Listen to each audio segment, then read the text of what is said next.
다시 한번 읽겠습니다. 시작.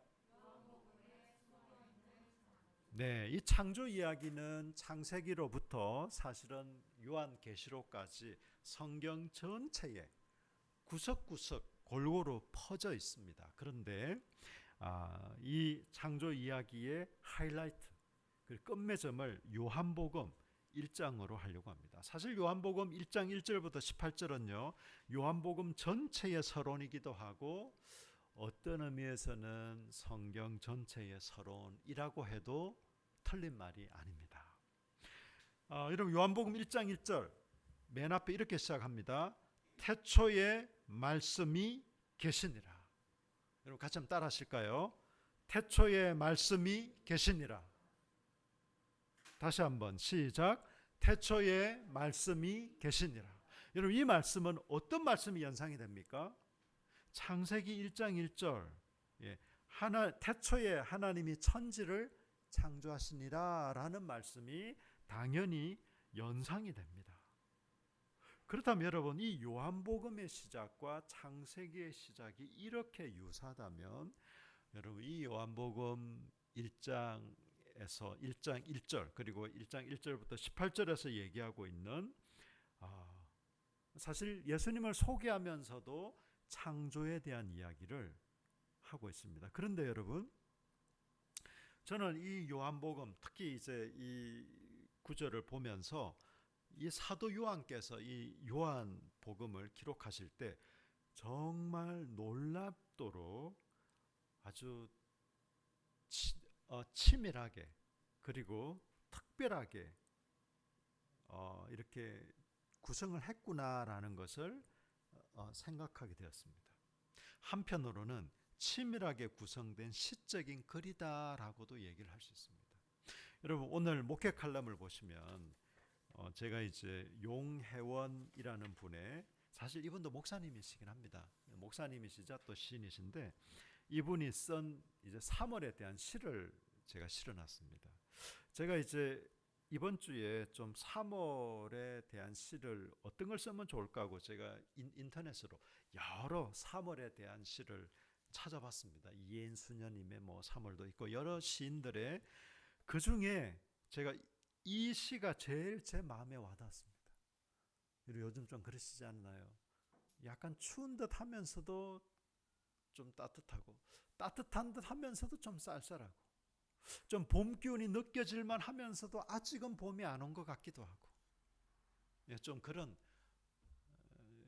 좀 계절뿐만 아니라 우리 인생에서도 이런 좀 뭔가 물리적이고도 정서적인 이런 느낌을 적어도 제가 인터넷을 찾아보면서 3월에 대한 시 중에서는 이게 제일 마음에 와닿아서 제가 올렸는데요. 여러분 시라는 게 그렇잖아요. 아주 절제된 언어로 우리의 감성과 생각과 삶을 표현하는 그런 면에서 저는 참 멋있는 것 같아요. 시를 쓴다는 거 그리고 시를 읽는다는 거. 네. 저는 이 요한복음은요 한편으로 시와 같은 여러분 구약 성경 선지서들의 80% 이상은 시로 되어 있습니다. 우리나라 성경은 이제 의미를 풀어놓아서 그냥 시처럼 잘 안 느껴지지만 여러분 굉장히 성경은 아름다운 언어로 이렇게 기록되어 있었습니다. 창세기 1장 하나님이 온 우주를 창조하신 물론 그 중심의 하이라이트는 사람이지만 마침 그런 우주적인 큰 그림을 그리듯이 지금 이 서론을 시작하고 있는 게 바로 이 요한복음입니다. 아주 중대하고 본질적인 사건, 이 창조 이야기. 요한이 첫 단어 엔아르케라는 이 헬라어는요 영어로는 in the beginning입니다. in the beginning. 태초에 혹은 시작할 때에 이때 태초에 과연 어떤 일이 있었는가? 도대체 이 세상이 시작될 때는 어떤 일이 있었을까? 이런 것을 아주 풀어내고 있습니다. 그런데 여러분 이 사도 요한은요 놀라운 반전을 하고 있습니다. 사실 여러분, 창세기에서 창조는 며칠 창조라고 제가 말씀드렸죠? 예, 그럼 단답형으로 가겠습니다. 1번 6일 창조, 2번 7일 창조. 제가 7일 창조라고 말씀드렸죠, 여러분. 네, 7일째 쉬는 것은 그냥 아무것도 안 하고 쉬는 게 아니라 그 창조를 완성하는 의미에서 안식. 그 안식은 지금도 계속되고 있다라고 말씀드렸습니다. 그런데 사도 요한은 이 요한복음 1장 여기서는 안식에 대한 얘기를 하고 있지 않습니다. 마치 반쪽짜리 창조를 얘기하듯이 말이죠. 왜 그럴까요? 사실 예수 그리스도께서 이 안식의 완성, 이 창조의 완성이시기 때문에 그렇습니다. 요한복음 19장 30절에 다 이루었다, 예수님이 말씀하십니다. 다 이루었다. 이 창조의 완성, 하나님께서 온 우주 만물을 아름답게 만드시고 우리 사람을 놀랍게 만드셨습니다. 그것으로 완성된 것이 아니라 바로 예수 그리스도의 오심으로, 예수 그리스도의 죽으심과 부활로 이 창조가 완성되고 있다라고 말씀하고 있습니다. 태초에 말씀이 계시니라. 이 말씀이 하나님과 함께 계셨으니 이 말씀은 곧 하나님이시니라. 두 번째 생각할 것은요, 이 말씀이라는 단어. 이 말씀이라는 단어는 헬라어로 로고스입니다. 로고스. 예, 로고스라는 말은 기독교 계통에서 좀 쓰기 좋아하죠. 기독교 서점 중에 로고스 서점도 의외로 많습니다. 사실 여러분, 이 로고스라는 말은요, 기독교적인 용어는 아닙니다. 마치 이런 복음이라는 단어가, 우리는 지금 복음이라는 단어가 너무 익숙하잖아요. 근데 이 복음이라는 단어도 기독교적인 그 어떤 종교적인 용어는 아닙니다. 그 당시에 1세기 당시에 황제가 태어났을 때, 그리고 황제가 무슨 칙령을 발표할 때, 이제 복음이 헬라어로 유앙겔리온이거든요. 영어로 하면 굿뉴스, 기쁜 소식. 황제, 우리 왕자님이 태어나셨다, 유앙겔리온, 이렇게 얘기한 거예요. 황제의 지금 이런 서신이 도착했습니다. 황제가 이런 말씀을 하셨습니다. 유앙겔리온, 이렇게 얘기를 했던 거예요. 이게 복음입니다. 복음, 기쁜 소식. 그 당시 사람들이 일반적으로 쓰고 있는 단어, 너무나 친숙하고 익숙한 단어, 그 단어를 성경에서 쓴 거예요. 어떤 의미로? 예수 그리스도께로 적용해서 쓰고 있는 거예요. 기쁜 소식이 뭐다? 우리 집값이 올랐어요. 물론 그것도 기쁜 소식 맞아요. 내 월급이 올랐네요. 그것도 당연히 기쁜 소식입니다. 이번에 학점이 와우 좋게 나왔네. 그것도 물론 기쁜 소식이긴 한데, 우리 인류에게 가장 기쁘고 우리 자신에게 가장 소망스러운 기쁜 소식, 예수 그리스도, 그분께 적용해서 쓰고 있습니다. 이 로고스도 그런 의미예요. 로고스는 그 당시에 어떻게 썼을까요? 특히 헬라 철학에서 로고스는 우주적인 원리를 설명하는, 여러분 철학자들은 나름대로 굉장히 열심히 탐구하고 노력했어요. 이 우주의 원리가 뭘까? 이 세상의 원리가 뭘까? 인간이란 존재는 뭘까? 궁극적인 진리라는 것은 과연 있을까? 있다면 그건 뭘까? 열심히 연구하고 탐구하는 중에 우주의 근본 원리를 로고스라고 정의를 하고 명칭을 부여했습니다. 그 당시에 말이죠. 그 단어를 그대로 사도 요한은 가지고 와서 어디에 지금 쓰고 있습니까? 말씀에 쓰고 있습니다. 네. 우리는 말씀이지만 사실 뭐 그냥 말입니다. 말, 언어, 말, 로고스. 단지 그냥 랭귀지, 단지 그냥 우리 뭐 한국어, 뭐 미국어, 중국어, 일본어, 이런 단지 그냥 랭귀지를 뛰어넘는 철학적인 의미까지 포함된 로고스긴 하지만 그냥 1차적으로는 그냥 말입니다. 말. 근데 우리는 이제 말하면 예수님의 말, 그건 좀 경망스럽다 싶어서 그분의 말씀, 우리 주님의 말씀 이렇게 우리 얘기하는 거죠. 태초에 말씀이 계시니라. 태초에 말이 있었다. 이 말이 하나님과 함께 하셨으니 이 말은 곧 하나님이시다. 지금 그렇게 말하고 있는 거예요. 로고스, 말씀, 로고스가 곧 하나님이시다. 이 철학적인 용어를 바로 예수 그리스도께로 적용하고 있습니다. 마지막으로 여러분 1장 14절 보십시오. 1장 14절 우리 한 목소리로 큰 소리로 같이 읽겠습니다. 시작. 말씀이 육신이 되어 우리 가운데 거하심에 우리가 그의 영광을 보니 아버지의 독생자의 영광이요 은혜와 진리가 충만하더라. 아멘. 여러분 말씀이 육신이 되었대요. 이 로고스가, 이 우주적인 원리가 육신이 되었대요. 육신이 되었다면은 육체를 입고 몸이 되었다는 거죠. 우리 가운데 거한대요.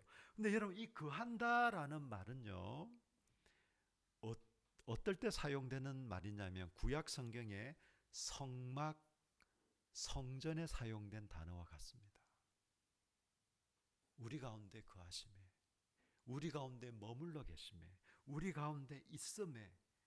여러분 성막이 뭐예요? 하나님이 거하는 집이잖아요. 물론 하나님이 어떻게 조그만 거기 거할 수가 있겠습니까마는 이스라엘 백성들 가운데 내가 너희와 함께 한단다라는 것을 상징적으로 보여주는 게 성막이고 성전이었거든요. 그분이 말씀이 육신이 돼 우리 가운데 거하신다는 것은 하나님이 사람의 몸을 입고 우리 가운데 오셨어요.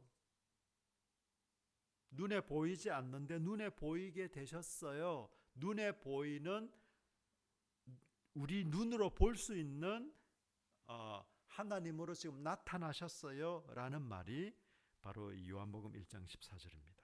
말씀이 육신이 되어 우리 가운데 거하심에 우리가 그의 영광을 본대요. 여러분 출애굽기 33장에는요 모세도 하나님을 직접 보지 못해요.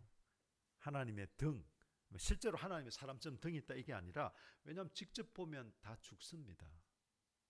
그래서 그냥 서치듯이 쬐끔만 보여주셨어요. 그래도 모세니까. 그런데 우리는 어떻게 해요? 우리가 그의 영광을 보니 아버지의 독생자의 영광이다. 1장 18절에는 본래 하나님을 본 사람이 없어되 이제는 우리가 보게 되었다라고 사도 요한이, 실제로 사도 요한과 제자들은 예수님을 봤잖아요.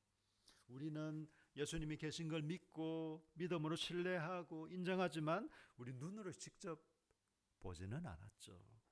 어쨌든 이때 제자들은, 사도들은 예수님을 직접 보았습니다.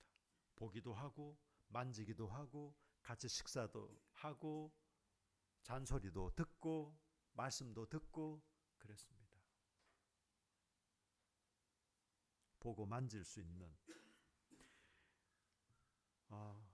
여러분 우리는 지금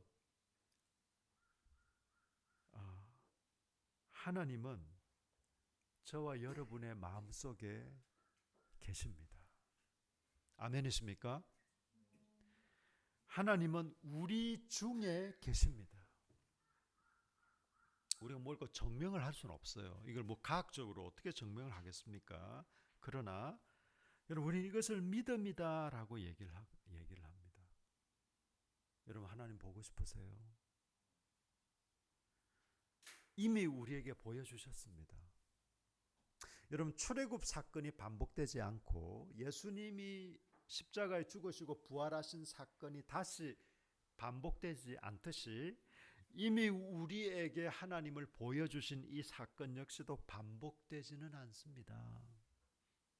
물론 우리가 영원한 천국에서 얼굴과 얼굴을 그때는 마주 보면서 그 정도로 리얼하게 실제적으로 하나님과 함께 하겠지만 그 전까지는 우리는 이제 믿음으로 하나님을 보는 것입니다. 우리 가운데 함께 하신 하나님, 내 마음속에 그리고 우리 가운데 함께 하신 하나님. 여러분 이게 창조의 창조는 그냥 단지 이 세상을 아름답게 만드셨네. 하늘의 해와 별들아, 해와 별들, 와우, 이런 놀라운 자연 경관 만드셨네. 그 중에서도 사람 너무 정교하고, 와우, 이런 놀라운 존재를 만드셨네. 창조의 시작이고 창조의 출발일 수는 있지만, 이 창조의 완성은 바로 이 온 우주와 우리 사람을 만드신 하나님 그분과 함께하고 그분을 보는 것입니다. 주의 영광. 그래서 우리가 주의 영광을 본다는 거. 여러분, 저는 찬양을 할 때 서서 찬양하는 걸 좋아합니다. 찬양팀은 뭐 싫든 좋든 서서 해야겠지만, 여러분, 물론 앉아서 찬양을 부른다고 해서 뭐 나쁜 건 아니에요. 잘못된 건 아니지만, 제가 왜 서서 찬양하는 걸 좋아하냐면요, 여러분, 성경 어디에서든지 서서 하나님을 앉아서 하나님을 노래했다는 구절은 한 군절도 없어요. 여러분 한번 찾아보세요. 찾아서 가져오면 제가 맛있는 거 사드릴게요. 그 대신에 서서 하나님을 노래하고, 손뼉치며 노래하고, 춤추며 노래하고, 미친놈처럼 노래하고, 이런 표현들은 많이 등장합니다.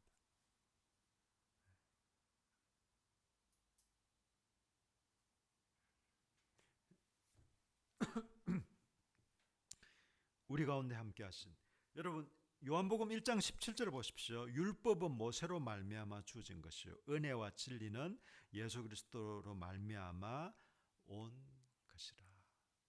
뭐 율법이 나쁘다는 게 아니라 율법은 모세로 주어졌죠. 여러분 어떠세요? 여러분 지금도 혹시 율법 가운데 살기를 원하세요? 여러분 율법 가운데 사시는 분 혹시 계십니까? 아니면 율법 가운데 살기를 원하십니까? 여러분 그런 바보 같은 삶을 지금 살고 계시진 않겠죠? 4월 달부터 시작되는 갈라디아서 강해 때 제가 율법과 복음에 대해서는 충분히 그리고 구체적으로 말씀드리겠습니다만, 여러분 그냥 한마디로 말씀드리면 우리는 더 이상 율법은 우리에게 유효하지 않습니다. 만약에 율법이 우리에게 유효하다면 우리는 돼지고기 먹어서는 안 돼요. 여러분 옷, 음식, 여러분 삶이 굉장히 제한될 것입니다. 그리고 지금 하나님께 예배 드리려면 짐승을 잡아야 돼요. 율법은 우리에게 더 이상 유효하지 않습니다. 그럼 우리는 어떻게 살아야 될까요? 여러분 성령과 양심을 따라 사십시오. 굳이 율법이나 계명을 말한다면 사실 여러분 우리에게 계명이 있을까요? 없을까요? 계명이 있습니다. 어떤 계명이 있을까요? 새 계명이 있습니다. 옛 계명은 우리와 상관없어요. 새 계명이 있습니다. 이걸 누가 말씀하셨을까요? 예수님이 말씀하셨죠. 왜 모르는 것처럼 이렇게 반응을 하세요?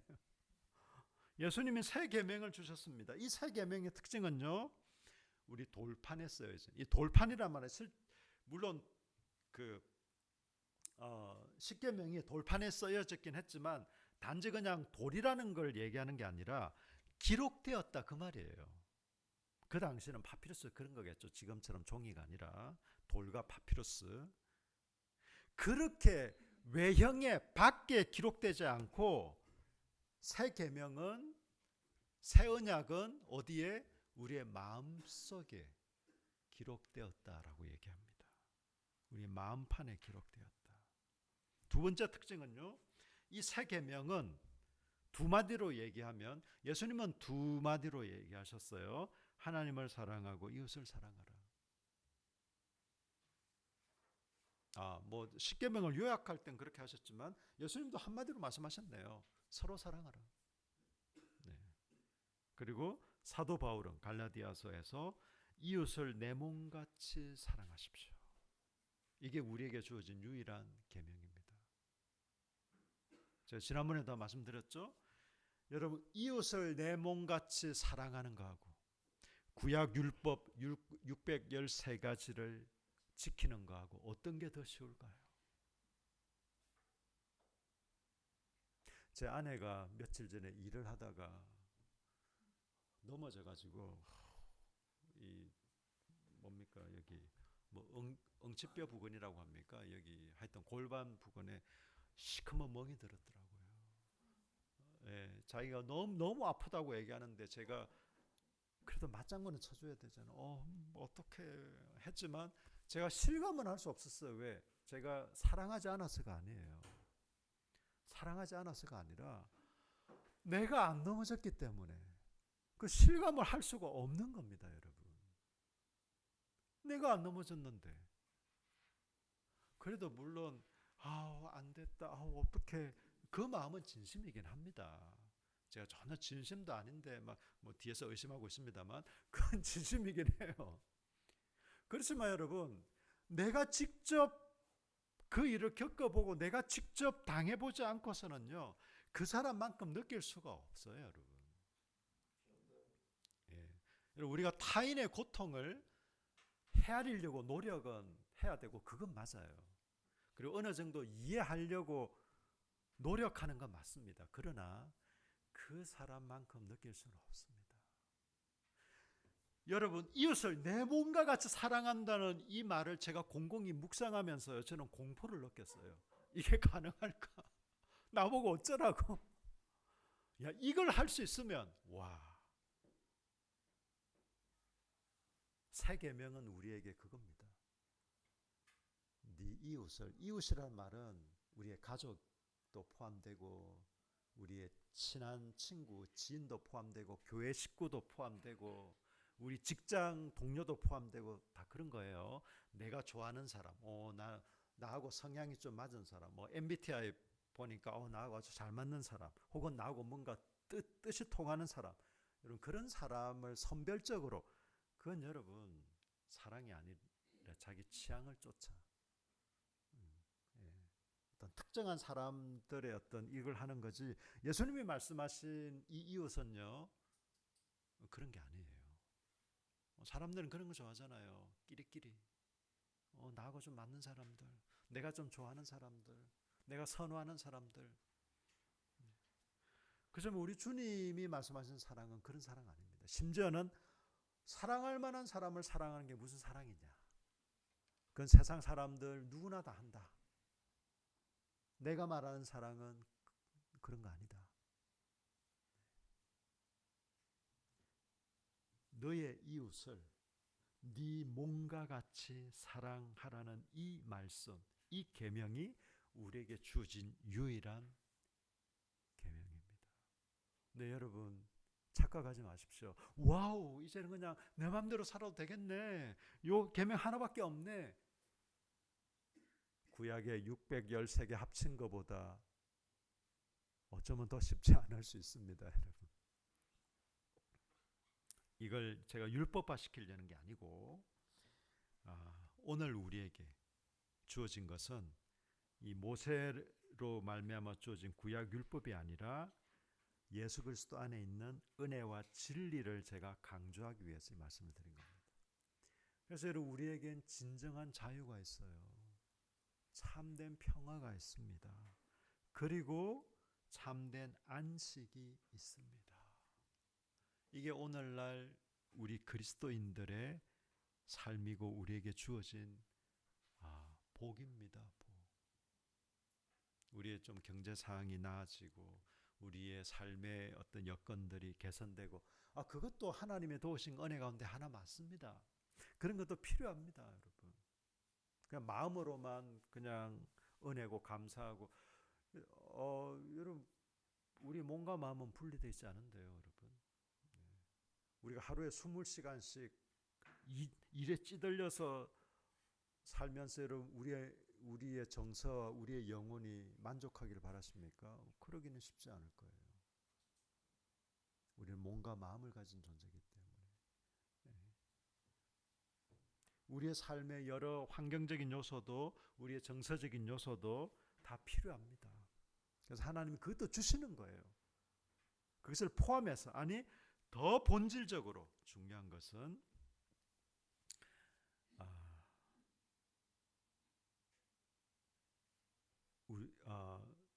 우리를 이런 존재로 하나님께서 창조하시고 이제 그의 자녀로 살게 하셨다는 것에 있습니다.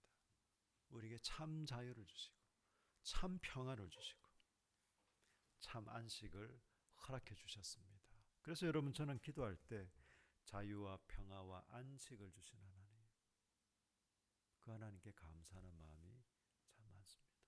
오늘 창조를 마무리하면서 하나님께서 저 온 우주를 아름답게, 그리고 저와 여러분을 놀랍게 창조하신 것은 그냥 창조로 그치는 것이 아니라 우리를 향한 참 자유와 평화와 이 안식에 이르도록 하는 데 있습니다.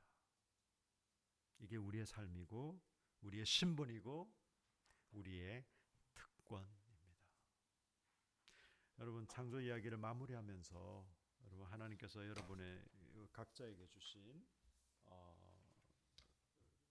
어떤 기도의 제목들이나 말씀이 있다면 여러분 기억하면서 좀 우리 기도했으면 좋겠는데, 이 시간은 우리 반주에 맞춰서 좀 잠잠히 기도하십시다. 네, 우리 반주에 맞추어서 여러분 잠잠히 우리 함께 좀 기도하는 시간, 우리의 마음을 주님께 올려드리고, 여러분, 우리가 마음으로 결단해야 할 것이 있다면 좀 마음으로 결단하시고